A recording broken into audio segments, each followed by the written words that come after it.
হবিগঞ্জে এনসিপির উপর হামলা, পাশার দান কি সত্যিই পাল্টে গেল? মাত্র 2 মাস আগেও এনসিপির নেতা আসিফ মাহমুদ সজীব ভুঁইয়া বলেছিলেন, ভায়োলেন্স চাইলে আমাদের থেকে বেশি কেউ পারবে না। কিন্তু আজ সেই এনসিপির নেতারাই হামলার মুখে। তাহলে কি বাংলাদেশের রাজনীতিতে সত্যিই পাশার দান উল্টে গেছে?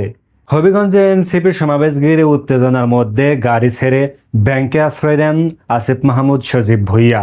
অন্যদিকে সার্জিস আলমকে রেখে সার্কিট হাউসে আশ্রয় নেন নাসিরউদ্দিন পাটোয়ারি।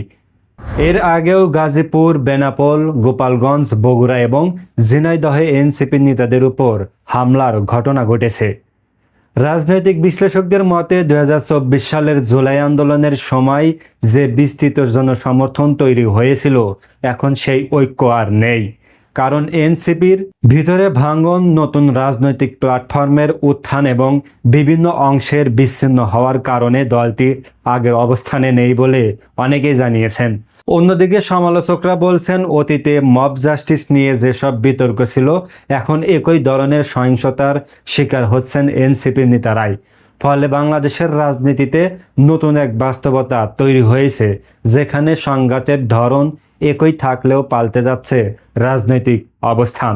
প্রশ্ন হচ্ছে, হবিগঞ্জের এই ঘটনা কি শুধু স্থানীয় রাজনৈতিক সংঘর্ষ, নাকি এটি বাংলাদেশের রাজনীতিতে বড় ধরনের পরিবর্তনের ইঙ্গিত? কমেন্টে জানান আপনার মূল্যবান মতামত।